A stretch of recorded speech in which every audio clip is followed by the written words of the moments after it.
কটা বাজে? কি কয়টা বাজে? জিজ্ঞেস করছি কটা বাজে। বাবা তোমার হাতে ঘড়ি আছে, মোবাইল আছে, দেখো কয়টা বাজে।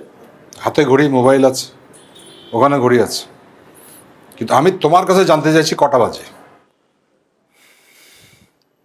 10:40 বাজে। ভদ্রলোকের সন্তান, এখন বাজে রাত 10:40। এতক্ষণ কোথায় ছিলে তুমি? বাবা আমার মিটিং ছিল রাজারবাগে। মিটিং রাজারবাগে শেষ হয়েছে 7:05। তারপর তুমি ছিলে বনানী, তারপর ছিল উত্তরা। কাশো কেন? কে- কে- কে কে বলছে তোমাকে এসব কথা? কে বলেছে সেইটা তো গুরুত্বপূর্ণ না। শোনো, আমি কনস্টেবল হয়ে তোমাকে ওসি বানাইছি, আমার ছেলেকে। বুঝো আমি মালটা কি? সমস্ত নেটওয়ার্ক আছে। বনানীতেও মিটিং ছিল, উত্তরেও মিটিং ছিল। বাবা আমি বড় হয়েছি না? বড় হয়েছে মানে?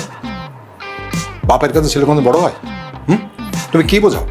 তুমি আমার কাছে ছোট ছোটই থাকবে ব্যাস।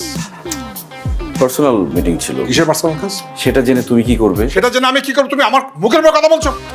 তুমি আমার কথা চাইছো আমার কাছে। চিৎকার করছো না রাতের বেলা? তুমি তোতলাচ্ছ কেন? তো তাও না কি করবো? ফ্যামিলি প্রবলেম, প্রেশার পড়লে তো আমি চলে আসে। Family problem? যাই ফ্রেশ হয়ে আসছি। এই কোথা ফেরত হতে যাচ্ছ?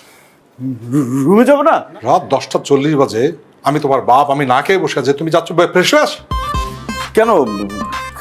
খাবার তো রেডি। আমি সকালে মাছ রান্না করে গেছি, চিকেন রান্না করে গেছি, খাও। মাছ চিকেন আমার খেতে ইচ্ছে করছে না, আমার ডিম খেতে ইচ্ছে করছে, ডিম নিয়ে এসো। মাছ মাংস রেখে তুমি ডিম কেন খাবে এখন? আমার ইচ্ছা। তুমি তো রাত বেরোতে চাইতে ছোটবেলায়, এটা খাবো এটা খাবো, আমি তো করে দিয়েছি। যা ডিম ভাজি করে নিয়ে এসো। দাঁড়িয়ে আছো কেন? আসো। ডিম ভাজি